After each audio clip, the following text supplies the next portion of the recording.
How do I run a program as administrator? Hi everyone, Leo Notenboom here for askleo.com. A very common question. My computer says that I need to be the administrator to perform some task, but I already am. Any ideas as to what's happening? So I recently added an article and a video that discusses this in a little bit more detail. Windows Administrator Explained. In a nutshell, there's a security feature in Windows that means that you are not the administrator of your own computer. But you can be.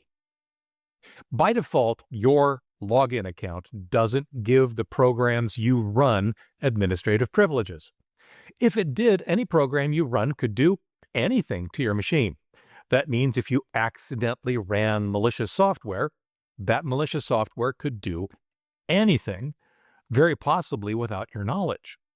Instead, when you run a program that needs administrative privileges to work, you'll either be denied with an error message, or you'll be presented with the user account control prompt, which allows you to decide whether or not to proceed. These extra steps prevent malware from making administrative level changes to your system without your knowledge. It's a good thing. Trust me.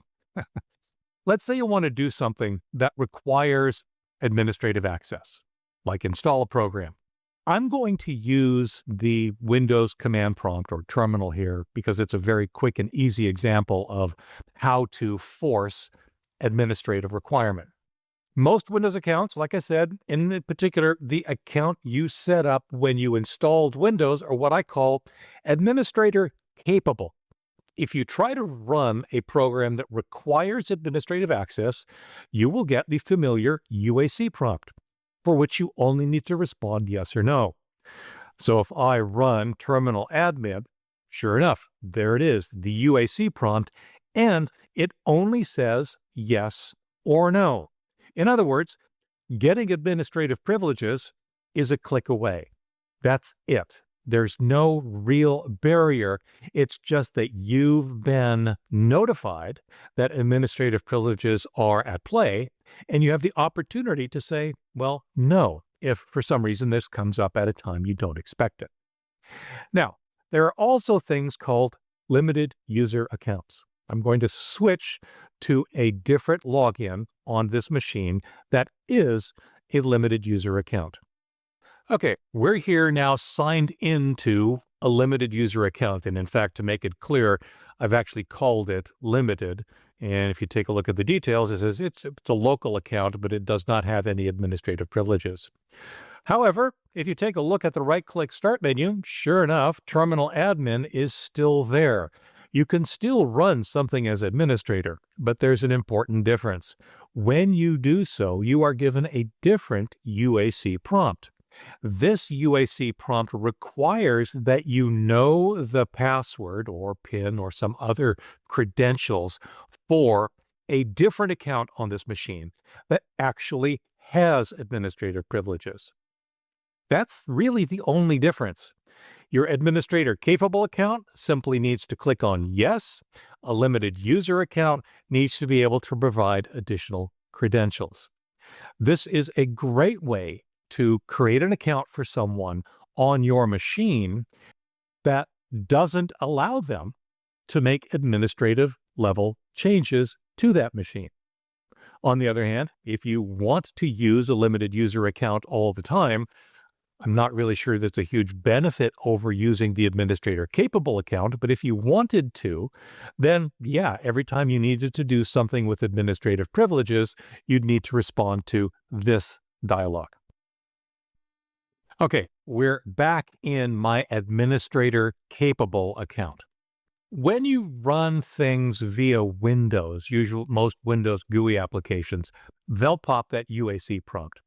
There are scenarios, particularly at the command line, where instead you'll just get something that denies. You'll get some kind of an error message that says, nope, you need to be administrator to do this. A good example, I'm going to go ahead and run a regular command prompt, and I'm going to try and run SFC, the system file checker. And indeed, it won't run. You get an error message that says you must be an administrator. Another common if somewhat vague error message in this exact situation is requires elevation. All that really means is that your access needs to be elevated to the administrator level.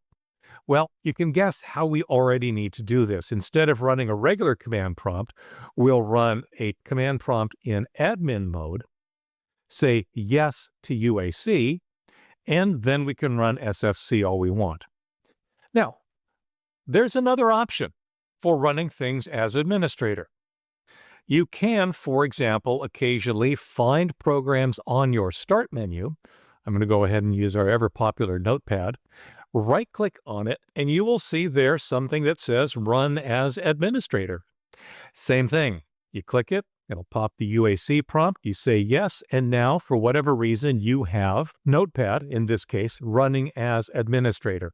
It's not actually as silly as it sounds. Sometimes you may need to run Notepad, for example, to access files that are in protected areas of the disk.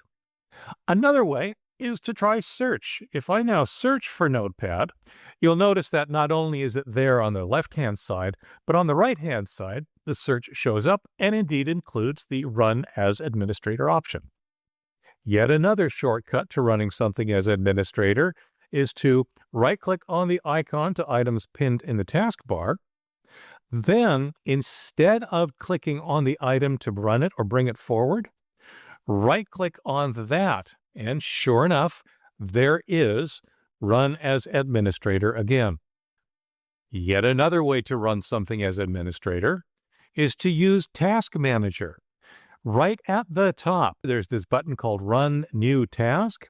You can type in the name of the new task, and you can then optionally create this task with administrative privileges. Now, we also need to talk about the Run dialog. In the past, you could use the Run dialog to run something as administrator in either of two ways. So I'm using WinR to bring it up this time. There used to be a Create this task with administrative privileges checkbox. That seems to have been removed in Windows 11. If it's there, of course, you can use it. However, you also used to be able to do Control-Shift-Enter to run the program as administrator. But that's not doing anything here. Again, Windows 10, it might still work. Windows 11, probably not. However, the closest equivalent is the Task Manager approach that we just saw. Now, I do want to urge you to think twice before running programs as administrator. There should always be a clear reason to do so. If you run your mail, your browser, your word processing program, your instant messaging client as administrator, those programs could do anything. That means if you open an attachment in email, for example, whatever that attachment is will also run with full administrative privileges. If that attachment happens to be malware, you'll have unintentionally worked around all the security measures UAC puts into place. In addition, Windows treats file ownership and security differently depending on each user's permissions and whether you have full administrative privileges. For example, files you create while running a program with full administrative privileges may not be accessible later when you run without those privileges. So, UAC security helps keep your machine safe from many forms of malware and exploits. Use Run as Administrator with caution and only when you're sure you need it. Close the program as soon as you no longer need those extra capabilities. For updates, for comments, for links related to this topic and more, visit askleo.com/4757. I'm Leo Notenboom, and this is askleo.com. Thanks for watching.